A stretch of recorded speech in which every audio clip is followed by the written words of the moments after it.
ಎಲ್ಲಾರು ಬಕೆಟ್ ಇಟ್ಕೊಂಡು ಸ್ನಾನ ಮಾಡಿದ್ರೆ ನೀನೇ ಶಿಷ್ಯ ಬಕೆಟ್ ಇಟ್ಕೊಂಡೆ ಜೀವನ ಮಾಡ್ತಿದ್ಯಾ? ಹಂಗೇನಿಲ್ಲ, ಸುಮ್ನೆ ಇರಪ್ಪ. ಸುಮ್ನೆ ಅಲ್ಲೋ ನಕ್ಕನ್ ನಿನ್ ಜಾತಕದಲ್ಲಿ ರಾವು ಕೇತು ಬದ್ಲು ಬರೀ ಬಕೆಟ್ ಚಮ್ಗಳೇ ಇರೋದು. ನೀನ್ ಎಲ್ಲಪ್ಪ ನೋಡಿದ್ಯಾ ನಾನ್ ಬಕೆಟ್ ಹಿಡಿಯೋದ್ನ? ಎಲ್ಲೋ ಯಾಕೆ ನಿನ್ ಫೋನ್ ಕಾಂಟ್ಯಾಕ್ಟ್ ಲಿಸ್ಟ್ ಅಲ್ಲಿ ನೀನ್ ಹೆಸರು ಸೇವ್ ಮಾಡಿರೋದ್ ನೋಡ್ರೆ ಗೊತ್ತಾಗುತ್ತೆ. Raju, lovely friend, godfather, manager, golden art Shankara, area boss, ಯಜಮಾನ್ರು. ಹೆಸರಲ್ಲೇ ಅರ್ಧ ಬಕೆಟ್ ನೀರ್ ತುಂಬಿಸ್ಬಿಟ್ಟಿರ್ತೀಯಲ್ಲೋ, ಅದನ್ನ ಪ್ರೀತಿ ವಿಶ್ವಾಸ ಅಂತಾರೆ ಕಣ. ಓ ಪ್ರೀತಿ ವಿಶ್ವಾಸ. ಮೊನ್ನೆ ನಿಮ್ ಹುಡುಗಿಗೆ ಚಿನ್ನ ನೀನ್ ಬಂದ್ಮೇಲೆ ನನ್ ಲೈಫ್ ಉದ್ದಾರ ಆಗಿದ್ದು ಅಂತಿದ್ದೆ. ಅವಳು ಬಂದ್ಮೇಲೆ ಉದ್ದಾರ ಆಗಿದ್ದು. ಮುಂಚೆ ಏನ್ ಉದ್ದಾರ ಆಗಿತ್ತೇನಪ್ಪ? ಇಂಪ್ರೆಸ್ ಮಾಡಕ್ 1000 ಹೇಳ್ತೀವಪ್ಪ. ನೀನ್ ಹಿಂಗೆ ಇಂಪ್ರೆಸ್ ಅಂತ ಬಕೆಟ್ ಹಿಡಿತಿದ್ರೆ ನನಗ್ ನಿನ್ ಪ್ರೀತಿ ಬೇಡ, ನಿನ್ ಹತ್ರ ಇರೋ ಬಕೆಟ್ ಸಾಕು ಅಂತ ಓಡಾಡ್ತಾಳೆ. ಆಮೇಲೆ ಅವಳು ಹೋದ್ಮೇಲೆ ವಾಟ್ಸ್ಆಪ್ ಅಲ್ಲಿ ಫೀಲಿಂಗ್ಸ್ ಆಡ್ ಬದ್ಲು ಫೀಲಿಂಗ್ ಬಕೆಟ್ ಅಂತ ಹಾಕ್ಬೇಕಾಗುತ್ತೆ ನೀನು. ಹಂಗೆಲ್ಲ ಇಲ್ಲ, ಸುಮ್ನೆ ಇರಲ್ಲ.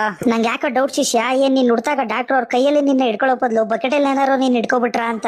ಯಾಕೋ ನೀನ್ ಈ ಬಕೆಟ್ ಕಲೆ ಗೂಗಲ್ ನವ್ರು ಏನಾದ್ರು ನೋಡ್ಬಿಟ್ಟಿದ್ರೆ ಗೂಗಲ್ ಮ್ಯಾಪ್ ಜೊತೆ ಬಕೆಟ್ ಮ್ಯಾಪ್ ಅಂತ ಮಾಡ್ತಿದ್ದು. ಅದ್ರಲ್ಲಿ ನೀನ್ ಎಲ್ಲೆಲ್ಲಿ ಹೋಗಿ ಯಾರ್ಯಾರಿಗೆ ಹೆಂಗೆ ಬಕೆಟ್ ಹಿಡಿತೀಯ ಅಂತ ಲೈವ್ ಲೊಕೇಶನ್ ಸಿಕ್ತಿತ್ತು. ಆಮೇಲೆ ನೋಡು ಇವಾಗ್ಲೂ ನೀನು